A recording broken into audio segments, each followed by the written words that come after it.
Hi, everybody. Welcome back. Welcome, welcome, welcome. We're going to be taking a look at the week of September 22nd, which is tomorrow from when I'm recording this, September 22nd to September 28th. Oh my gosh, can you believe that we're already coming up to the end of September? Oh my gosh. Oh, heading right into the fall, one of the best seasons for fashion. But anyway, if you know, you know. So, welcome back. I hope you have whatever snacks and beverages and blankies that you would like, and messy buns are more than welcome. I am curious to find out what is going to be occurring for us in this upcoming week. And I don't know, I know definitely that some of you do follow astrology, and of course, you follow it to different degrees. I know you also follow our I was going to say life cycles, but yeah, it's kind of synonymous, but our earth cycles. So you know that today on Sunday, it is the solar eclipse, right? And yeah, it's going, one thing I want to say about that is that I'm sure that you may already know this, but just in case it didn't occur to you, however these events, whether they're eclipses, they're the equinoxes, the solstices, portal days, solar flares, all of that stuff, full moons, what new moons, even whatever it is, whenever we have these important kind of earthly cyclical days, I just want to say cyclical, cyclical days.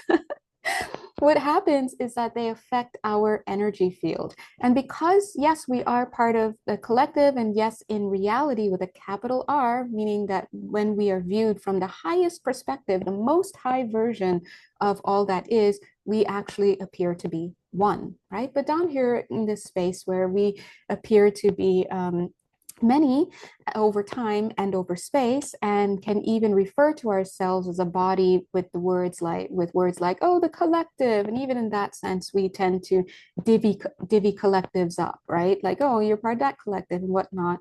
If you have religious leanings, you may refer to yourself as in different ways. Some people, based on their religion, they'll maybe call themselves the body of the Christ, or or the child chosen ones, or just all sorts of stuff. And even indigenous cultures may have names to refer to, right? So we get it. We just have all these beautiful labels, but always remember that yes, we are one. That's the reality.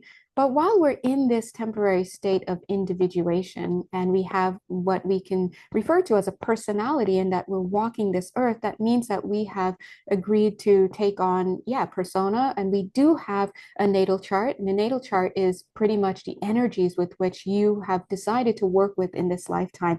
In this lifetime, last lifetime, you could have been your polar opposite, completely reminiscent of somebody you would call an enemy today. Trust me, guys, trust me. I'm out here just spitting facts. So please, please be kind to others, because it's only yourself you meet along the road. It's a little funny. Anyway, but what I'm trying to say is, oh, that's that nursery rhyme. What did I say? Um, what are little girls made of? Sugar and spice and everything nice. And little boys are, what are the boys made of? Frogs and snails and puppy dogs' tails, right? So actually, I like to say, and I've said this before, that what are we made of? We're made of Mars and Pluto and this and that, because those are the energetic frequencies that help define your personality matrix, your specific personality matrix. And that's why you have your own time and your own location and all of that that you're born with. And that lens, no pun intended, but kind of lends a certain lens to your soul's experience here. And the reason why I'm saying that is I want to remind you that you have your own gift. So you have your own sentiments, belief systems, core beliefs, traumas, past lifetime stuff, future lifetime stuff, all sorts of stuff going on with you. And so when we go through a collective cyclical event, right, of course, we're going to be experiencing it differently. Some of us can't even see it from our vantage point on the planet, right? Duh, that makes sense in the physical sense. Some of us don't even hear about it. Not everybody follows these things at all, and they don't really need to, right? But also, aside from the physical component, we experience it differently based on our location, right? So, what other energetic bodies, what other celestial bodies are close to us in proximity from our vantage point when these eclipses and all of those things are happening? At what time is it hitting us? And also, very importantly, what part of our natal chart? Remember, the natal chart just shows you pretty much it's your dossier. It shows you, generally speaking, what you're carrying in your personality stuff. It can give you insight into what your soul's been going through, what it's moving towards, lessons you're learning, some traumas that you might be having thematically. So delving further into this point, I want to make it clear that even the way these events hit you may be different. So, for example, if you're clairaudient, right? And if you have a lot of trauma, for example, that is active, but you're not aware of and whatnot, but it's exposed enough to be affected. What happens is you may, for example, under these times, these cyclical times, you may experience, let's say, auditory hallucinations, for example, right? If somebody else may have some kind of stuff with their, just something in their field, maybe something in their past lifetimes, whatever it may manifest in this lifetime, these effects, these energetic influxes to our field may affect them in terms of like skin rashes or other kinds of events, right? So what I'm trying to say is everybody gets affected in some way when these things occur. And of course, it's energy. So it's not just on the day of. You can, depending on how sensitive, and some people are so sensitive. I know I'm super sensitive to energy, right? And thank God, because then I can do this work for you guys, right? But some of you are so sensitive, right? So you're feeling it, ahead of time. You're feeling it even after the event. So it's all about understanding that everybody is affected in some way. And during these times, if you choose to keep an eye on them, it could when they occur, it could be very helpful for you because if you know that it tends to hit you a certain way, then you can prepare and up your self-care, right? Uh, what was I going to say? Oh, yeah, yeah. Sometimes I'm so sensitive that I could feel like, for example, if somebody comes home into the house, even though they're like up the block, like up the block, if the driveway's long, they haven't even gotten out their car, I could feel when they're home, right? And so long story short, you guys are very sensitive as well. So I would challenge you guys in a lovely challenge, right? A challenge to get to know yourself even more. I would challenge you to start making observations about your energy. Start listening to and once you say, oh, even if it's something like, oh, that's pretty interesting, or that's cool, I'll see about that. Your angels and guides hear that already, and they will start to help you. And just ask them to start giving you heads up, tapping you on the shoulder so that you know what could be coming through for you. When they do that for you, just start practicing to be a little bit more vigilant in a sense. Keep an ear open, an eye open for things. This is not like always like, oh, I saw a white feather, that means blah blah blah, or like my favorite, it's 111, that's my ex's birthday, he was Scorpio, November 11th, that means we're getting back together. Like, no. We're just talking about observing, right? Because we learn to observe, and over time, as we observe, we take data and then we can sit and reflect upon it. We can call upon our higher guidance because it can see more. And so therefore it can help you to come to more informed conclusions. And then you can start to make a little bit more of an informed conclusion. And then once you start to recognize validation outside of you and you start to become better able to trust yourself and your abilities, right? Then you will start to be able to really, really trust yourself and start making and start benefiting, that's the better word, from more informed decisions that are based not only on when something enters into your physical awareness, but when you already hear it knocking weeks ahead of time, sometimes months ahead of time, right? And I'm telling you, it's something to behold. Now it's interesting. Why did all of that stuff come up? Because I'm like, why are we saying this? And I don't know why I still question. I just have to trust it because sometimes because my mind is running, guys. You guys know I think a lot. And so as I'm giving you these messages, my mind is going like a ticker tape, my conscious mind. And so I'm constantly questioning, why did I say that? Why did I blah blah blah? And I've come to learn through validation often that just say what needs to be said because there are many times when my mind's like, why did I even say that? That sounded too harsh, or that sounded like fooey, or I love that word, or that just doesn't make any sense to me. Why would it make sense to anyone else? I just go with it. And then it's very often in those same moments that I question, someone would DM me and be like, oh, hey, this was so about me, blah, blah, blah. And I'm like, oh, right. So please do feel free to always hit me up and say, hey, just letting you know that was about me. I resonated with that, because otherwise, we're just out here delivering messages and we're like, anybody? Hold on, let's take a sip.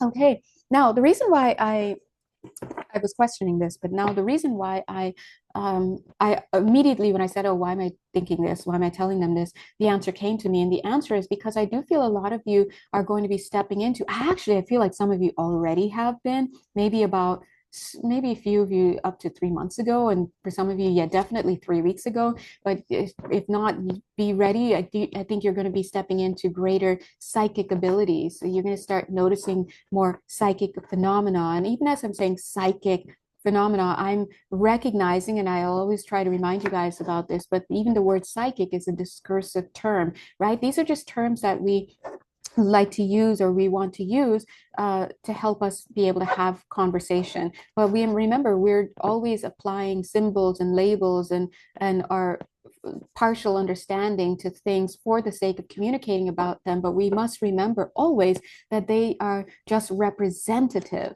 of something that we likely cannot even properly conceive of at this time, just like God. Oh, got him. No, I'm kidding. Got all of us, right? But just like God, right? And just like the meaning of life, just like everything, we don't know. So we talk in terms of symbols and concepts and ideas, but you should always be ready to overturn those, to reflect upon them, to observe them, to question them, right? Because and always remember, it's okay to question. We live in a time right now where you can see the just to show you that I'm going to spell it out, CENSORSHIP. The kind of shipping we don't like, right? It's ramping up, right? It's ramping up. And it's not just, it's just happening. But that being said, you have to understand that even though we live in these times right now, it doesn't mean that you shouldn't be afraid to question. You don't have to always shout things to the mountaintops, right? Because not everything should be shouted to the mountaintops, or put pen put to paper and all of this, but everything should be reflected upon, because it's your reflection that leads to the only change that is meaningful for you. And that change that is meaningful for you is internal. And I'm extremely big on this channel of especially right now, especially over this year, really reminding you guys that if you haven't done it yet, you must take a moment to unplug from everything, right? And then pull it back in, regroup, connect to self, and then, my friends, return to the outside world. So yes, for example, you may definitely have a soul chart to be, let's say, a whistleblower or an activist or a creative or a publisher or whatever it is you, your beloved self, find yourself doing. You may very well have that in your soul's curriculum to do that. However, now is the time to regroup, come back to self, have your upgrades, have your reflections, do your clarity thinking, receive whatever energetic initiations, which are going to happen for you naturally. So don't even worry if you're not like, well, what are you talking about? Just you need to come back to self. Now is not the time to be so scattered and disseminated, because once you come back and you plug into your true authority, which is what this whole movement about, this whole is about, this whole awakening movement, and just all of the collective things that are happening right now, whether or not anybody could ever put any type of label to it in any form of discourse. What's happening is people are questioning en masse what it is that they're witnessing, right? But always remember, the level of mastery understands that anything that any one person witnesses outside of them, especially that which calls them into having any type of emotional reaction at all, from joy to pain, right? The whole gamut is a reflection of what is occurring inside of them, right? And so anytime you would like to do anything to effect change outside of you, You must go inside first. You must reflect upon it. You must do your inner work. Understand, what's happening. How am I feeling? Why is this making me feel this way? What is the story? What would I like to see change outside? What can I do to be that very change? What is the appropriate method for effecting the change that is most appropriate for me? Because a lot of people are just too in this what do you call this the word basal world is what's coming out, this 3D. And the false learning there is that everything has a definitive way of doing something. So hey, somebody says something, these are the ways that I must react to that. I do this, I do that, I do it, these are my options. But that's not reality. When the reality is, this is something that happens, you see it, you spin it to mean something and to affect you in a certain way based on your unique energetic frequency, soul contract, everything. And if you don't believe me, come see me, book a reading, and we'll break it down for you. And we're very clear in our readings. If you haven't had a session with me, I'm very clear about it, right? And so you will see how everything, your emotion, everything ties into your personal experience. And when you see that from that place of understanding, then you can start to see that when you turn your eyes back out into the world and you look again at the event, your view of it it will have to shift. It will have to shift, right? And then on top of that, it doesn't mean it will make it right. It means that you will be looking at it from a higher perspective, because now you're not just sitting in your pain and not understanding yourself, right? And then when you see the event, you reflect upon it as is more healthy for you to reflect. And then you start to look at those options that you saw, very popular options: write a letter, picket, boycott, beat somebody up, steal something. I don't know, what are people doing these days? Write a column, write a book, make a movie, put your head in the sand, all sorts of stuff, whatever those options are that you saw, right? You will start to realize, oh, based on my specific situation, 13 of those 20 options are not for me. Number one. Number two, if I were to do any of those 13 options, for example, it would actually exacerbate my issue. For example, let's say in other lifetimes you took fire to something, like you were one of those people who got so inflamed by what you saw, pun intended, that you became a destructive force because you wanted to teach a lesson. But you couldn't see that you cannot fight fire with fire, pun intended, right? You can't fight fire with fire. You didn't realize that yet. And so once again, here you are getting all flared up. So and I'm not, this is very specific. Who this, right? I'm just putting this out here, but let's say that you still carry that lesson unlearned in your field, because in other lifetimes you committed arson, for example, because you burnt down the newspaper place because you didn't like the way they were talking about the taxes, or I don't know what people are doing back in those days, right? But here in this lifetime, maybe you have skin rashes. Maybe every time you get angry, you break out in hives. Maybe whatever. Anytime you maybe you have a high blood pressure and all sorts of stuff that relates to these past lifetime things that you still have to learn. And then here it is in this tinderbox that we're living in right now. You see something on TV and it just hits your field, and you think that the way that it's hitting your field is the way everybody's field is being hit. And then you think that the options that are available to everybody, that all of them are for you. No, no, no, no, no. If you do 13 of those, let's say 27 options, I don't know how many, let's say 27 options, 13 of them would actually set you back in your lessons, your soul's lessons. Because let's say you're like, oh, well, I feel we should go down there and we should set fire to blah, blah, blah.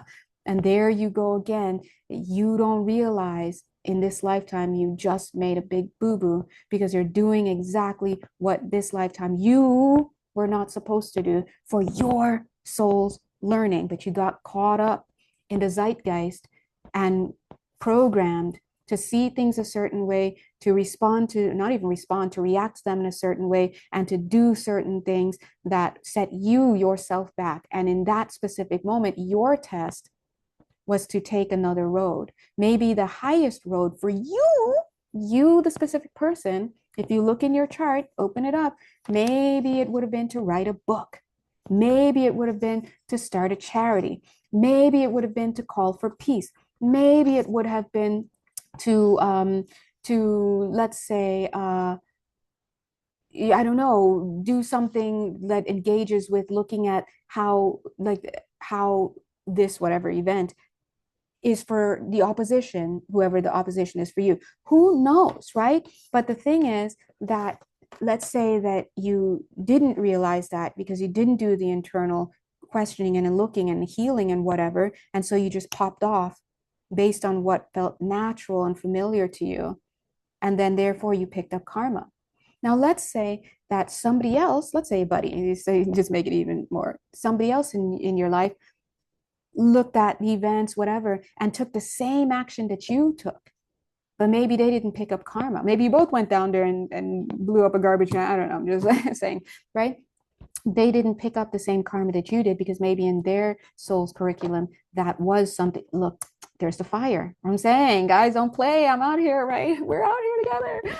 Maybe it was in their soul's curriculum that they were supposed to start that, let's say, garbage fire or whatever, set fire to something so that the collective could learn, so that they could learn, so that whatever. But you, my friend, were not supposed to.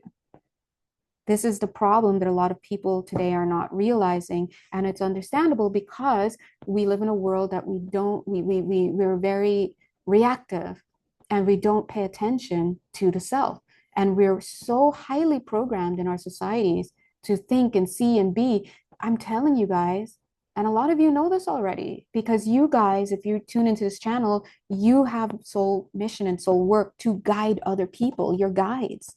And so you can't be operating at certain levels where you're kind of just roaming around, popping off. You have to reflect because you are held to a higher standard because you have soul contracts to serve, right? And so yeah, it's super, super important. Hold on, what was I gonna say? Oh, I don't sip while I'm doing that.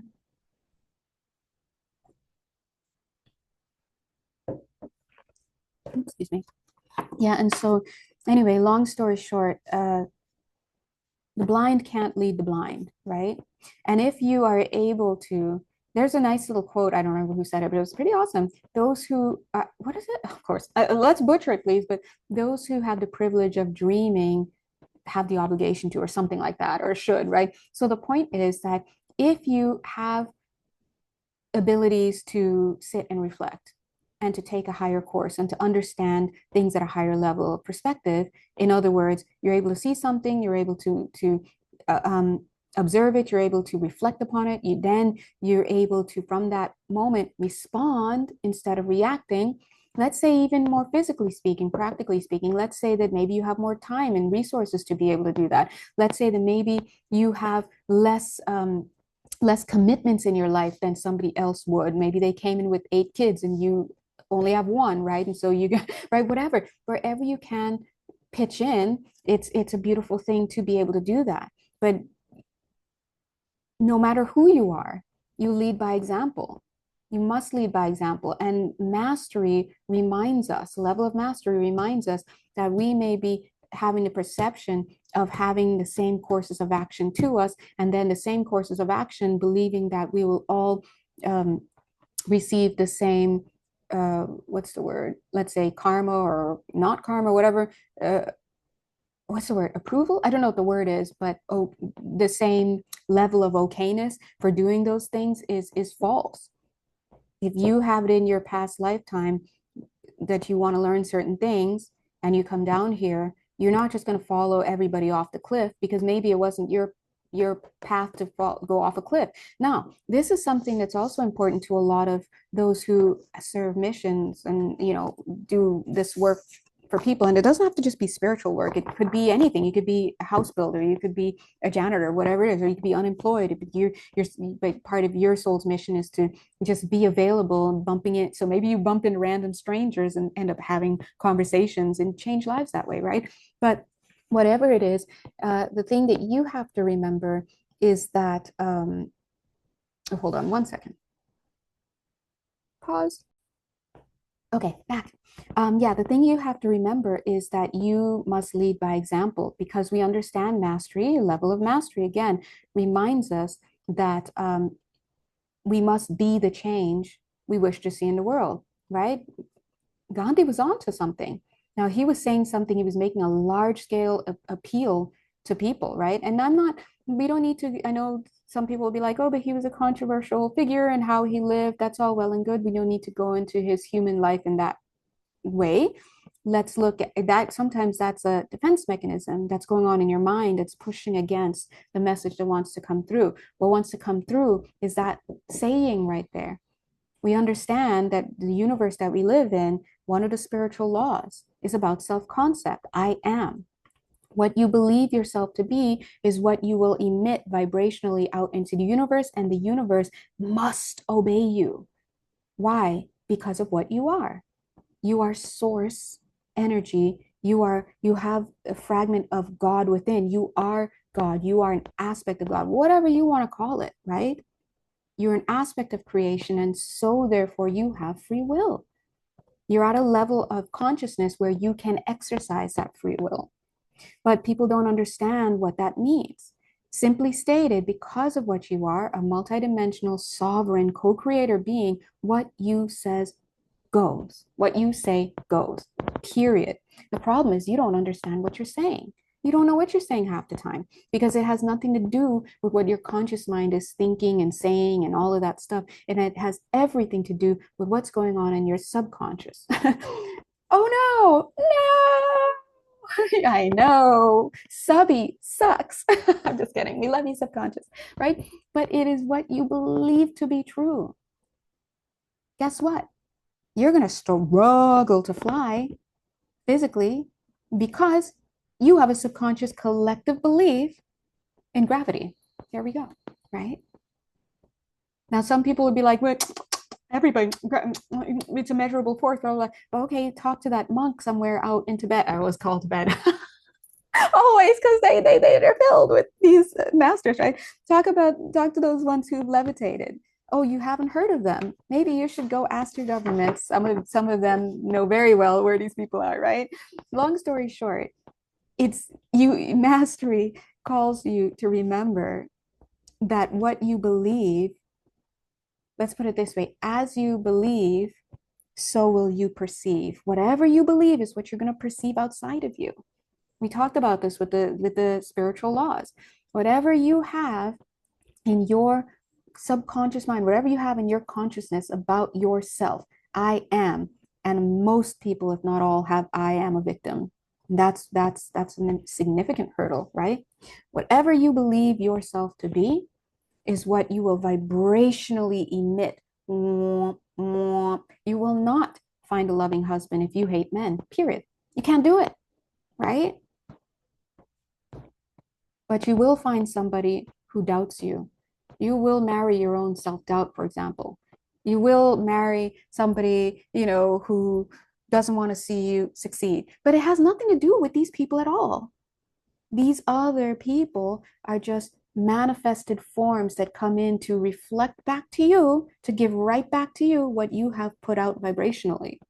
And so that's why it's so powerful to self-accept. Because when you accept yourself, guess what is now going to happen for you outside of you? You will find self-acceptance. You will find acceptance outside.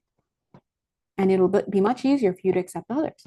So remember, whatever you believe, as you believe, so will you perceive outside. That's when you start seeing outside that which is reflective of you. Everything out here is reflective of you.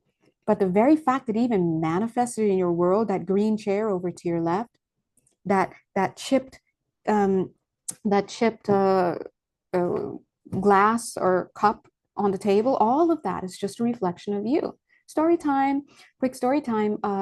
I at the place I was living last, I was doing anyway. So somebody else lived there, right? I was doing a nice little house share. It was really nice. The house was nice. Anyway, that's enough about that. But the house itself. Well, anyway, let's move on. But moving on. This way, please. Yeah, one morning I reached to take a saucer because you guys know I love my tea with my saucers, right? I reached to take a saucer that didn't belong to me. It belonged to somebody else who was living there. And it just broke. I was like, what's this? What's this about, right? And immediately I felt into it. I was like, oh, that's nothing to do with me. I mean, I broke it. I get it, right? And then later I went to tell her, I was like, oh, I'm so sorry. I broke your your um your saucer. And she was like, oh, that's okay. It's from my mother. And they have a bad relationship. It's from my mother. And I was like, oh, okay. And I knew immediately. And as she said that energetically, I could feel, no wonder it broke because, right. But because of course, she doesn't know this, but she just cleared something energetically on the inside that has to do with her relationship with her mother. Something energetically she was working on, and she didn't know, had been cleared. And so therefore, this saucer was related to that energy. And remember, when a belief system, because it's only a belief that she's healing, it's only beliefs because you're only consciousness. You just think you have physicality with you, right? To be in this plane of existence, but you actually consciousness. And so everything you see around you is actually a manifested thought. That's why we say thoughts are things. That's 100% correct. Thoughts are things, right? Whose thoughts? Your thoughts, right? And so our collective thoughts as well. So she had some type of shift in her belief about her relationship with her mother. And the manifestation of that was that saucer. And because the energetic structure of that belief, because the belief is there, then it makes an energetic structure in the non-physical fields. Because that energetic structure was unraveled, the form itself had nothing to be structured upon, just like a hanger and a piece of clothing. If you take the hanger away, the clothing falls. So therefore, the structure, the form, which was the cup, shattered and it was gone. That was it. Okay. So always remember that healing is to shift your perceptions. And that's why it is so important when we see those words, know thyself. Because if you do not know what's going on in that beautiful, beloved mind, that consciousness of yours, then you will just continue to live within your own mind in a physical space. So if you're witnessing things outside of you, go inside. It's not about what's outside of you, it's inside. Because you will come back lifetime after lifetime and you will do the same thing. You will have the same dynamics because you have to pass it. You have to learn from it, right? So please, again, like I appeal to you guys because your girl, I'm your girl. I'm out here trying to let you guys know, don't do it because I'm seeing it lifetime after lifetime. People come in gently to receive their messages. And even me, myself, trust me, I see these patterns that I've got that like, am I going to learn this lesson yet? Right? They are still getting stuck in the forms. So before you judge other people, be very careful because it's only yourself you judge. They're literally they're literally just the forms, the pieces of clothing that are on your hangers. They're bringing your hanger back to you. And so you always want to be mindful about what is going on in your belief system. And this is why we call them shadows, because shadows are things that we project away from us. We project it away from us. We separate ourselves or we dissociate from these things by disassociating ourselves from those things so much that then we forget that they belong to us, right? Someone in this lifetime may be surrounded by liars in their lifetime and they hate it because everybody in their family is a liar and all their exes were liars and why does everyone keep lying to me? Then they come in and you see in their couple lifetimes that they were a liar, and in this lifetime their soul wanted to experience that, and a lot of the things that they were lied to in this lifetime were karmic stuff. So it was karmic debt owed to them. They had to experience it. And so sometimes they may have been losing those 10 court cases all the time that I'm right. Yeah, but in those other lifetimes, blah, blah, blah. And so this lifetime, blah, blah, blah. So long story short, the very enemy that you fight against is often reflective, is always reflective of the enemy within because it is you outside. You just don't remember it because it's from 30 lifetimes ago, for example. Right? So we're out here trying to step into greater mastery so that we can maneuver into a higher consciousness lifestyle, a higher level of vibration. High vibrational living asks us to recognize vibration. And you recognize vibration by understanding what causes it, what drives it. It's your belief system. So as you believe, so will you perceive outside of you. And as you perceive, so will you behave. So, in other words, what you believe to be true about yourself, you will see outside in your world. And if you don't have mindfulness, you will behave in alignment with what you think you're seeing outside of you. And you will start to waste time by hating other people when all they're doing is showing back to you your very self. Story time, because we know we like to give examples, and I do need to give more examples. One time, minding my business, just kidding. I am always minding my business. Oh my God, if you guys know me, you know me. That's what I do because I don't like trouble. For all my Libran placements, I just like to stay in my lane. But anyway, one time um, this was a couple years back in 2022. I my guides, my spirit guides and I were working on some of my anger. Right, I was doing a lot of anger work, and in other words, here's another way of saying it. I was agreeing with myself to look at the anger that I was still carrying.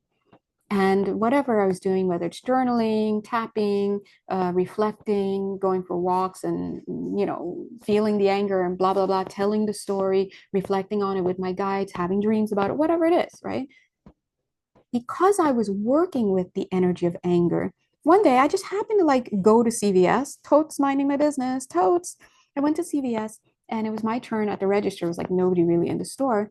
I went up to the register and then whoever was behind me walked right up to the left of me. It was this guy. You know what he looked like? Remember in Guardians of the Galaxy? Great movie. Oh my God, I cried like a baby in the end of the second one, but we don't need to go there.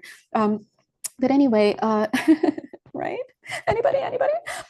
Um, anyway, so yeah, he comes right up to the left of me, and oh, who he looked like? He looked like the big guy who fell in love with like I think he was who was always calling the girl who looked like an ant. He was always calling her like weird name, like he was being antagonistic to her. But anyway, so he looked like that guy. Oh, kind of, yeah. And so, but shorter. And as he like came up to me, he literally, guys, stood to the left of me, like less than a foot away. And me and the teller, oh my God, what is this? Me and the guy the cashier, we looked at each other like, okay. And I was thinking, okay, this is it. This is it. This is the day. Get ready, Jesus, roll out the red carpet. Right. Right. And because I'm like, this guy's gonna kill me because in his energy field, I tell you, it was like so the best word was unstable, unhinged. It was anger, so much anger. And when I perceive of anger in somebody, it's like crimson red, right? Anger. It was so angry. He was like if his energy could mirror himself, he would be like teeter totter on his legs and his feet because he was all over the place. And then on top of that, he was actually drunk. Right? All of that was reeling in his from his energy field. And when you looked at him, he was standing there like, like the only thing he didn't do was like those little burps where like bubbles come out, right? But there's so much anger and it was like he could have just taken a swing at me any moment. That's the kind of energy and I'd never felt that energy before, but I felt that. I was like, holy crap. And I was just like, you know what, yeah, let me just finish paying for this. And I left. Of course I ran to my car because people out here, they crazy, right? Anyway, I knew what that was and I released it. I'm not going to go home and sit there and think, oh, this guy did, no, I knew what that was. Whose anger was that? It was mine. How did I know? Because I'm working on my anger. So I opened the chest of anger and I was allowing it to come out to work with it, right? And so when we have these active energies in our field, of course it's going to be potent. It's going to show up in your physical life. And that was mine. That was my walking anger. And I was like, oh, dude, I better, keep going. I better keep going on this anger and stuff, but work on it, break it up a little bit. Don't sit here and like just work on it forever because it's going to probably blow up on me in some way. Now, imagine this. Imagine if I were not like trained, because obviously my team helps me with this.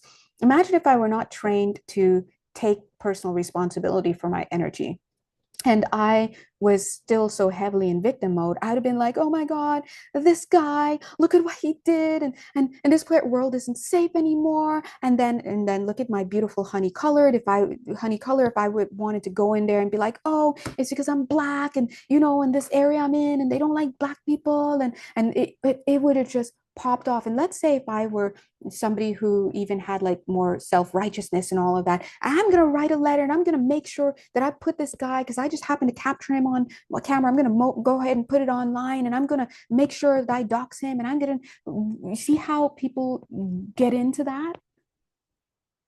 Yeah. And imagine if I also had anger issues and was not the timid little bunny bun that I actually am. My bad, guys. My bad. My guides are actually always like, you need to get it together, right? Look, everybody, just leave me alone. I'm just trying to live my life. That's my thought, right? But anyway, what if I were reactive like a lot of other people? These days, you don't know. There's always someone crazier than you out there, right? What if he came? Because guys, I guarantee you, if it weren't me and if it was just an average Joe out there, they would have turned and been like, "What the you doing in my space?" But boom, they probably would have fought him, and they would have started arguing. It would have been a mess. Do you understand what I'm saying? And then guess what? So you see how a moment like that happened. I recognized it for what it was. And I understood to release that person because, especially he's drunk, he's just moving the energy, right? He's a vibrational match to the anger I was carrying inside. And so I understood, I get it. Now I need to really release this and give it up to spirit and continue to ask spirit to help me to work through that, right? If I didn't do that, I could easily have gone through that whole thing I just told you. And then what if I grabbed, something and stabbed him and whatever, call it self-defense, call it what if my anger got the best of me? Of course, maybe then the media would spin it and say it was me, little me, and it's self-defense where spirit would look and be like, oh, actually your anger got the better of you, and you in that moment when you hit that shiggity shank, what you were actually trying to do was you were acting not in self-defense. So spirit sees all of these nuances, right? Karma, all sorts of stuff, picking up the karma, picking up the jail time, picking up the karma also for the people who were in there who ended up seeing that and were traumatized by it, because everybody carries inner children. That's another level of mastery, that you masters understand that everybody has the inner child within. And no matter how big and bad you are and what you've done in your life, you still have that inner child. And that inner child is so innocent, it'll just be something like, why am I here? That's kind of how they act. They're just like that. They're like that. Like, why am I here? What did I do? They're not like, well, he said, right? So who's the creation of God? Is it the egoic self, the trauma self, the victim self, the martyr self, the big bad bully self, the poverty consciousness self, the body, the anger? Or is it that little child within you? That's it's like taking like a little pooper scooper boop, out of the catnip. It's the God within is that child. Okay. So when we talk about little spirits, right? That's you. You are that. That's what you are. Think about a beautiful field of flowers, and you're walking and you look down, ding, and there's the tiniest little flower. That's you. You're not that big, big dude. So the point I'm trying to say is, but what are we trying to say, guys? The point I'm trying to say is that it's time to start taking personal responsibility. It's time to start understanding who you are, what you are.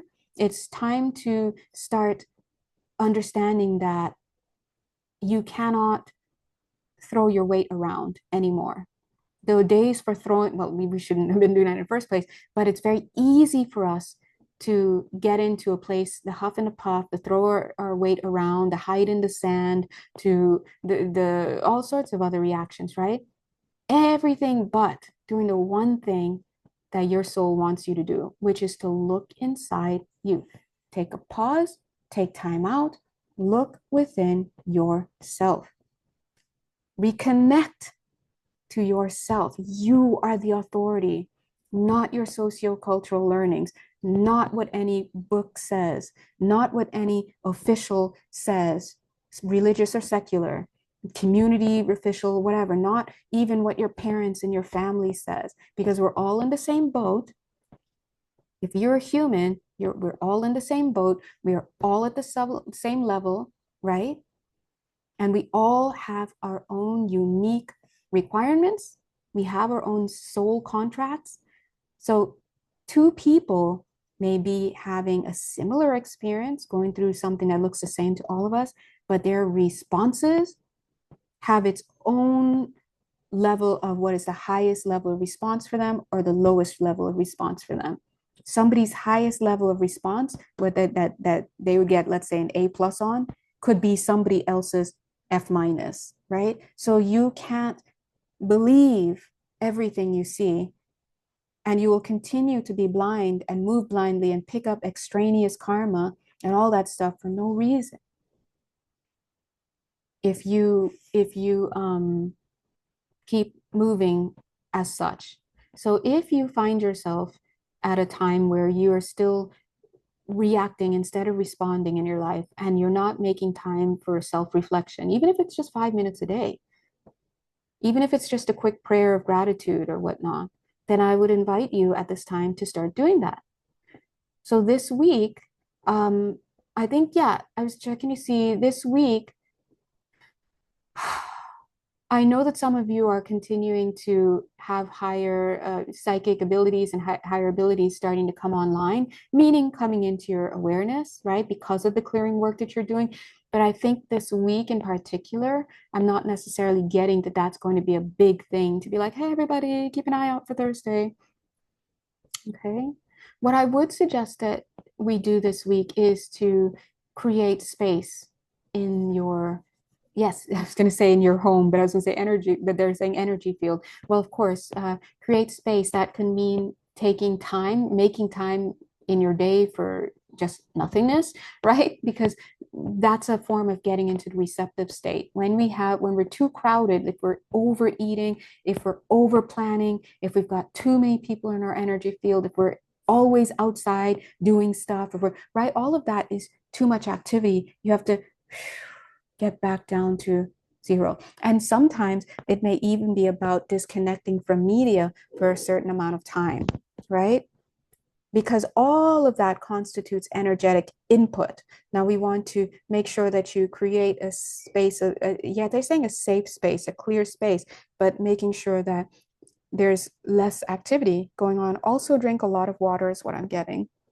Because this week, yeah, even see, as I said that, and I created space for all of that, as I'm picking up this week, there will be messages coming through. Okay, some of you are designated messengers or receivers of messages for your family unit. So you will be, and you know that's you because you tend to receive messages from spirit, and then about other people, maybe you take actions to help them or whatnot. So whatever it is, whether or not that's you, this week, clear your space, create the space to receive so that messages can come through. It's like a pool of water here. Don't forget to drink water, right? Pool of water, and I see messages coming up like a portal. Okay, so that's what's going to be happening this week for a lot of us. All right. God bless you guys. If you'd like to work more closely with me, you know exactly where to find me. We do it all. We really do, right? Except Windows. Just kidding. Mwah. Love you guys. Bye. Keep up the good work.